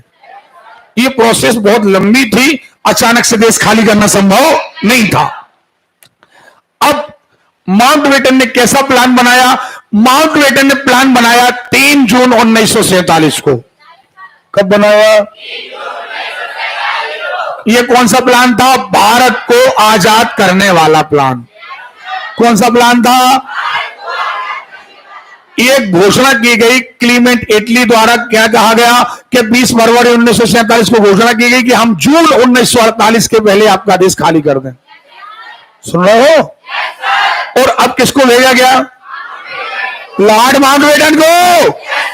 माउंटबेटन भारत आए, इनने प्लान तैयार किया। प्लान कब तैयार किया? अरे क्लियर है? तो भारत की आजादी की घोषणा हो गई थी।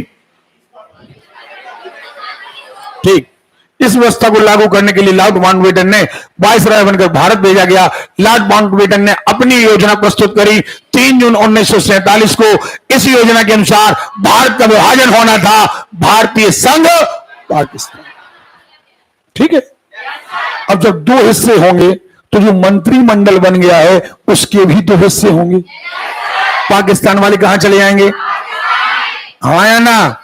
संविधान सभा के भी 2 हिस्से होंगे। पाकिस्तान वाले कहां चले जाएंगे? हिंदुस्तान वाले हिंदुस्तान में रुक जाएंगे। नहीं आ रही बात समझ में? तो अब जो 389 मेंबर्स थे वो घटेंगे।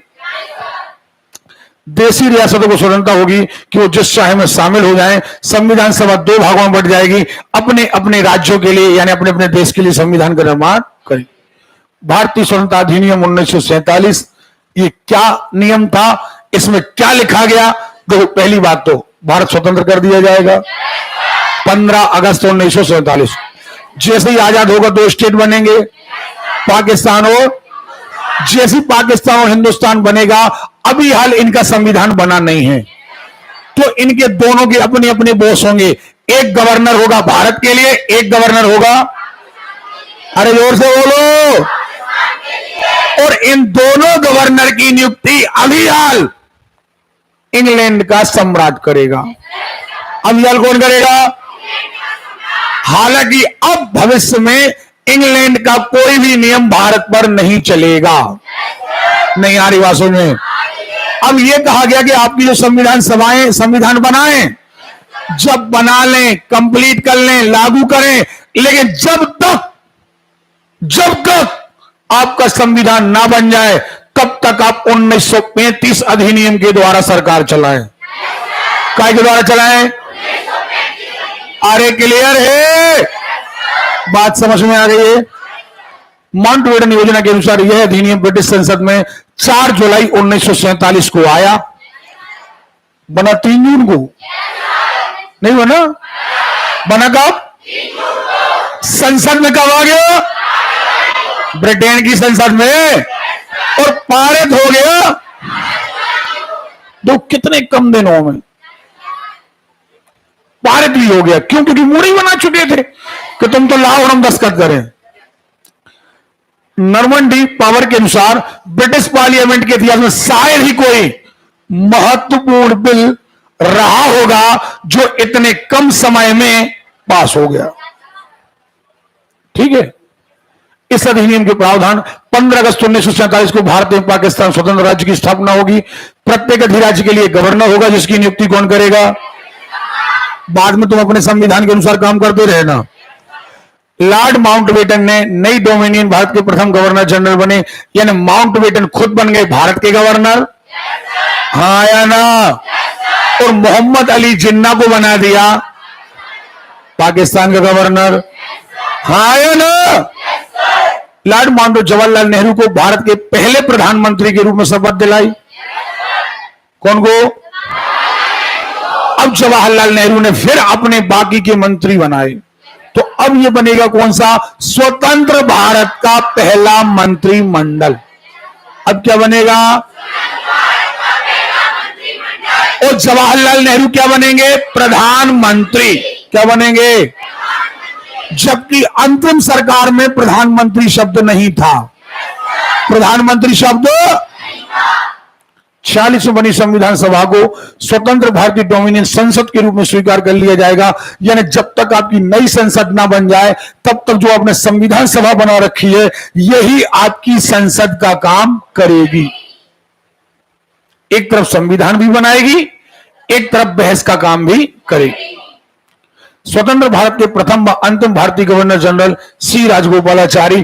कहने का मतलब यह कि जब माउंटबेटन चले गए तो राजगोपालाचारी को गवर्नर बना दिया गया, क्योंकि जब तक संविधान लागू नहीं हो गया तब तक राष्ट्रपति पद नहीं आया। सुन रहे हो? 48 से लेकर कब तक? 50। तो 26 जनवरी 50 को हमारा संविधान लागू हुआ और गवर्नर पद हमेशा के लिए समाप्त हो गया और नया पद क्या आ गया? राष्ट्रपति।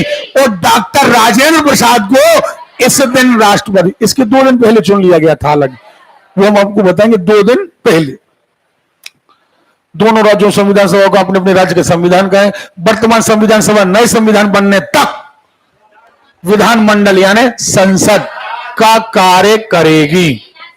सत्ता का उत्तरदायित्व तो दोनों ही राज्यों के संविधान सभा को सौंपा जाएगा। नए संविधान का निर्माण होने तक दोनों राज्य 1935 के अनुसार शासन चलाएंगे। भारत सचिव का पद हमेशा के लिए क्या हो जाएगा? उसके बाद राष्ट्रमंडल सचिव आ जाएगा। देशी रियासतों पर ब्रिटेन की संप्रभुता समाप्त हो जाएगी। अब ब्रिटेन का कोई हक भारत पर नहीं रहेगा। उनको भारत या पाकिस्तान के किसी भी अधिराज्य में सम्मिलित होने और अपने भावी संबंधों का निश्चय करने की स्वतंत्रता प्रदान की गई। यानी भारत और पाकिस्तान अपने अपने अनुसार जिससे जैसे संबंध रखना चाहे वो रखें। इस विधानमंडल ब्रिटिश संसद का कोई नियंत्रण नहीं होगा।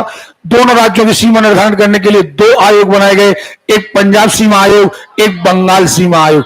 और इन दोनों के अध्यक्ष थे सर रेडक्लिफ। कौन थे? अरे क्लियर है?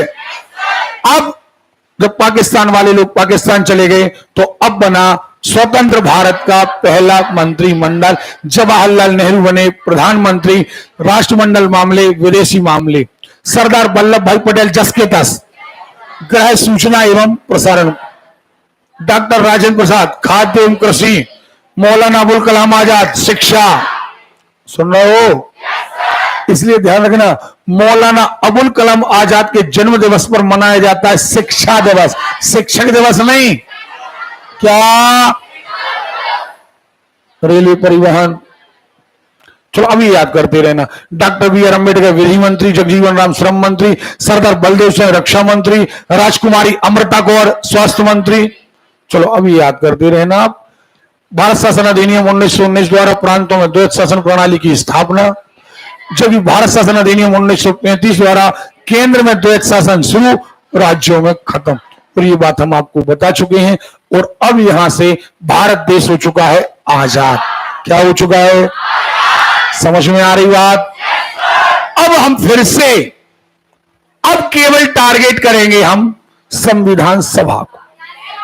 कई को? अच्छा, संविधान सभा कब बनना शुरू हो गई? 1946। हाँ या ना? 389 सदस्यों के साथ। कितने? 292 धन 4 धन 13। हाँ या ना? 389 ना? अरे क्लियर है? 389 मेंबर्स के साथ बन गई। 47 आया तो अब फिर 2 भागों। लेकिन 47 के पहले काम तो 46 ही में चालू हो गया। संविधान सभा का काम कब चालू हो गया? अरे क्लियर है? तो हम 46 से काम शुरू करेंगे, 47 तक आएंगे। 47 तक हमारे बहुत काम हो चुके होंगे। फिर 47 में क्या हो जाएगा? डिवाइडेशन। तो अब हमारा टॉपिक देखें, संविधान सभा का निर्माण। हाँ है ना? अब देखो संविधान सभा का निर्माण 10 मिनट के अंदर देखो, 10 का 10 वही। बाकी हम आगे कल पढ़ाएंगे आपको। संविधान सभा का निर्माण क्या लिखा? संविधान सभा का गठन करने का प्रथम प्रयास 1942। संविधान सभा की बात कर रहे? पहली बार कृष्ण मिशन आया था, प्रयास किया लेकिन नहीं कर पाया। कृष्ण मिशन द्वारा भारत का गठन करने का प्रयास किया गया परंतु व्यवहारिक रूप नहीं मिल पाया। 46 में कैबिनेट मिशन आया और इसने संविधान सभा का गठन किया। जवाब मिल गया आपको? नहीं मिला है? ब्रिटिश प्रधान सर कैबिनेट हेटली द्वारा 22 जनवरी 1940 को कैबिनेट मिशन भारत भेजा, सर बेंथिक लॉरेंस, अलेक्जेंडर स्टेबोर्ड, मुख्य प्रावधान भारतीय संघ की स्थापना, संविधान सभा का निर्माण, ये 3 काम सौंपे गए, पढ़ चुके हैं अपन। संविधान सभा में कितने सदस्य होना थे? 89, 92, 11 प्रांतों से, देशी रियासतों से, 4 कमिश्नरी क्षेत्रों से, हर व्यक्ति 10 लाख पर एक चुनना था। चुनाव संविधान का सभा के लिए कब हो गया? जुलाई अगस्त 1900। हाँ आया ना? पक्का। ब्रिटिश प्रांतों से 296 सदस्य थे। देखो ब्रिटिश प्रांतों से 296, अब 296 इकट्ठे क्यों लिख दिए? क्योंकि 292 धन 4, 292 धन रियासतों का चुनाव उनके शासकों द्वारा होना था। संविधान सभा आंशिक रूप से चुनी गई थी और आंशिक रूप से नामांकित। इस चुनाव में कांग्रेस के 208 सदस्य थे, मुस्लिम लीग के 73 थे, अन्य 15 थे। पहले संविधान सभा में 389 सदस्य थे, परंतु जब पाकिस्तान का निर्माण हो गया तो भारत के बचे 299। क्लियर है? संविधान सभा का निर्वाचन अप्रत्यक्ष था। राज्यों की विधानसभाओं का उपयोग किया गया था? नहीं किया गया था। 10 लाख पर एक मेंबर आया था। रियासतों से मनोनयन हुआ था। निर्वाचन वयस्क मताधिकार पर आधारित था, जबकि 1900 अधिनियम के अनुसार मताधिकार कर, शिक्षा, संपत्ति के आधार पर सीमित था। यानी उस समय तक 35 तक हमें सभी लोगों को वयस्क मताधिकार प्राप्त नहीं था। 20 नवंबर 1946 को 20 नवंबर नवनिर्वाचित प्रतिनिधियों को आमंत्रित किया गया वायसराय ने। कितनी तारीख को आमंत्रित किया? हाँ या ना? नवंबर में कहा कि भैया आओ बैठक करें। पहली बैठक 9 दिसंबर 1900, और यहां से अब हम पढ़ेंगे कल।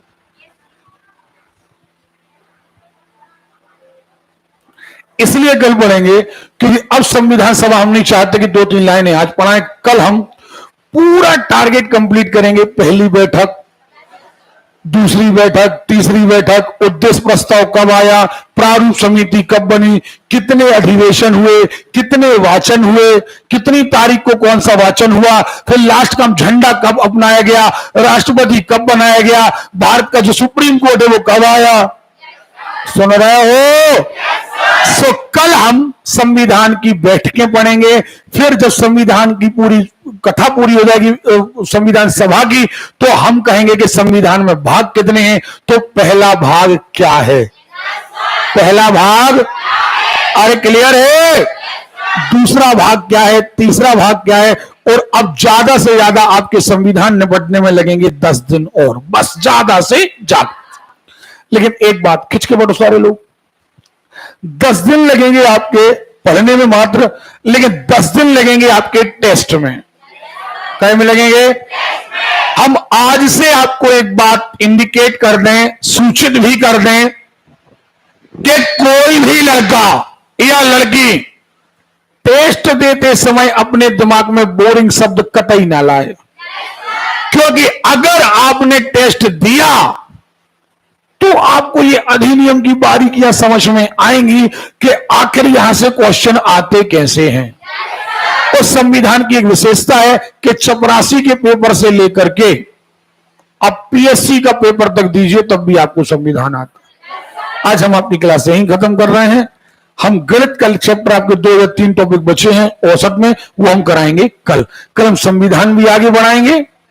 सुन रहे हो? आवाज कहां चली जाती है? क्या करने लगते हो? हमेशा कहा ना जोरदार आवाज दिया करो। मान के चलो हम अपना उदाहरण दें, हम थक जाते हैं तो हम क्लास जल्दी छोड़ देते हैं, एक बात। लेकिन पूरी क्लास के दौरान तुम्हें कहीं लटके नजर आते हैं? मत पढ़ो 3 घंटे, 1.5 घंटे पढ़ो। 1.5 घंटे एनर्जी के साथ पढ़ो। किसी दिन और कम पढ़ो, 1 घंटे पढ़ो, लेकिन 1 घंटे एनर्जी के साथ पढ़ो। अब मजदूरी नहीं कर रहे कि हमें 3 घंटा मजदूरी करने हैं, भली टिके हैं, लटके हैं, नहीं। कम पढ़ लूं, लेकिन जितनी देर बैठो आपके चेहरे पर बिल्कुल चमक होना चाहिए, लगना चाहिए कि युवा लड़के लड़कियां बैठे हैं। ओके, जा सकते हैं आप लोग।